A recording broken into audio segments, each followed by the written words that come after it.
doctor José Luis de la Cruz, director general del Instituto para el Desarrollo Industrial y el Crecimiento Económico. Bienvenido, José Luis. Gracias por la invitación, un placer. Pues bueno, al cierre del primer trimestre del año, ya que también vamos camino al cierre de sexenio, ¿cómo se encuentra el mercado laboral en nuestro país después de que hemos escuchado al gobierno decir que ha sido pues el sexenio del empleo por los que se han generado? Bueno, digamos que en la parte positiva lo que vemos hoy es la menor tasa de desocupación que se ha observado desde la crisis del 2009. Digamos que eso es algo positivo.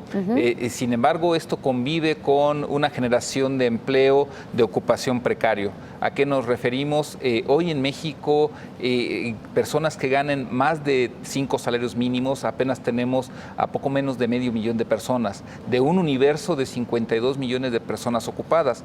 ¿Esto de qué nos habla? De que el empleo que se está generando en México es aquel que paga menos de 13,500 pesos si además contemplamos a quienes están teniendo 3 o más salarios mínimos. Esto que nos platica de fondo, que si bien hemos logrado abatir la desocupación, el problema es que es en función de empleo precario.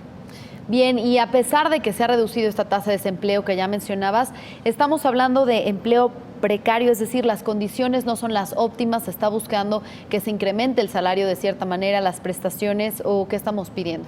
Bueno, efectivamente que esto lo que está asociado, esta precariedad del empleo, es con la informalidad. Hoy en México el 57% de la población ocupada tiene algún vínculo con la informalidad, que esto se traduce en que falta de prestaciones de seguridad social, más de 30 millones de mexicanos se encuentran con una ocupación pero sin la prestación de seguridad social, hay 16 millones que no tienen un contrato por escrito, que esto lo que acaba implicando es de que no hay un vínculo legal que los esté relacionando con el empleador, y evidentemente esto lo que nos está reflejando es de que si bien en México estamos creando empleo, pues no tiene la cobertura legal que se debe de alcanzar tal y como está marcado en la ley. ¿Qué entidades destacarías que han tenido el mayor crecimiento y menor crecimiento de empleo? Y mira, ahí la pregunta es muy interesante porque si nosotros revisamos, damos una búsqueda con un tiempo bastante amplio, 2005 al 2017, Jalisco es la única entidad que ha logrado generar empleo, es decir, reducir la tasa de desocupación, que además reduce la informalidad y además reduce la precariedad. El resto de los estados tienen apenas 2 de 3 de estas variables en buenas situaciones, pero hay otros como por ejemplo Campeche, Tabasco, en donde todo se ha precarizado, empleo, mayor desocupación, mayor informalidad. El resto de las entidades como Aguascalientes, Querétaro, San Luis, que además son las exportadoras, han logrado tener más empleo, pero lo hacen con empleo precario.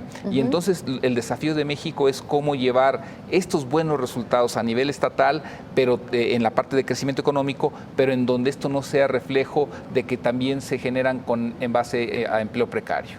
Bien, y hablando de empleos formales, donde pues sin duda hemos escuchado diversas opiniones sobre la urgencia, la necesidad de aumentar el salario mínimo, ¿qué nos dices de esta situación actualmente? Estamos a punto de cambiar de administración, por lo que lo veo difícil, pero también es un tema que se ha puesto sobre la mesa en la renegociación del Tratado de Libre Comercio de América del Norte, la homologación de los salarios. Bueno, sin lugar a dudas, cuando Donald Trump pone la renegociación de los salarios en esta negociación con México, al final del día nos está tocando probablemente uno de los mayores problemas estructurales. Claro. Ellos saben que los salarios en México, para ponerlo simplemente en contexto, hoy la parte de manufacturas en México paga compensaciones que apenas son el 15% de lo que recibe en promedio un norteamericano. Entonces, en ese sentido, pretender homologarlos, ellos saben que no se alcanzará. Y tampoco se puede hacer por decreto, porque para eso lo que tiene que haber es incrementos en productividad. De la productividad, claro. De manera muy relevante. Y además son sus empresas las que están decidiendo qué niveles de salarios están pagando allá y en México. Por lo tanto, me parece que difícilmente se va a poder lograr ese punto. Me parece que lo está utilizando más como una presión.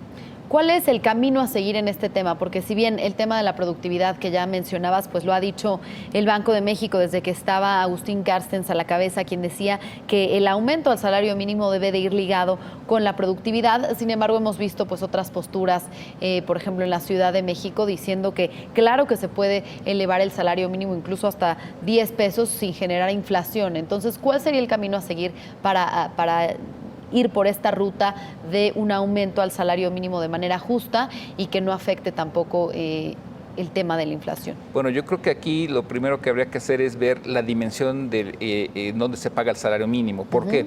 Si nosotros vemos los 19,5 millones de mexicanos trabajadores registrados en la Seguridad Social, es decir, los formales, ahí menos de 200,000 reciben un salario mínimo. Es decir, el empleo formal paga mucho más del salario mínimo, en promedio entre 2 y 3 veces más. Entonces, quienes están recibiendo ese salario normalmente son quienes están vinculados en las microempresas, en la informalidad. Entonces, me parece que lo primero que debe de trabajarse es por formalizar a ese empleo. Y en ese sentido, será la única forma de garantizar de que si aumentamos por decreto el salario mínimo, en realidad se esté pagando. Entonces, número uno, la formalización. Número dos, evidentemente, sí me parece llevar el salario mínimo hacia esos 10, 15 pesos adicionales para cubrir las líneas de bienestar que marca el Coneval. Y eso me parece que sería bastante factible. Y tercero, aumentar evidentemente la productividad. Hoy los niveles de productividad de nuestro país han crecido en los últimos 25 años a tasas promedio de 0.1, 0.2%, evidentemente que muy bajas. ¿Cómo hacer que crezca la productividad? Creo que esa es la pregunta de los 64,000.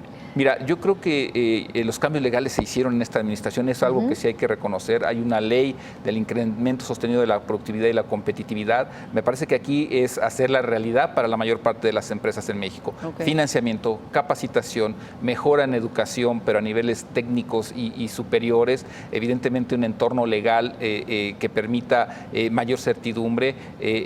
La parte de la inseguridad también afecta la productividad y la inversión. Y finalmente esto que se acaba de aprobar, esta mejora regulatoria que debe de realizarse, en donde tenemos que disminuir de esos 130,000 trámites que hoy se pueden encontrar en cualquier lugar del país, hacerlos mucho más pequeños para tener un marco regulatorio que impulse la inversión y evidentemente con esto que se puedan destinar recursos para invertir y para mejorar la capacitación. Bien, pues muchas gracias por este análisis, José Luis de la Cruz, director general del Instituto para el Desarrollo Industrial y el Crecimiento Económico. Muy buenas tardes. Gracias por la invitación.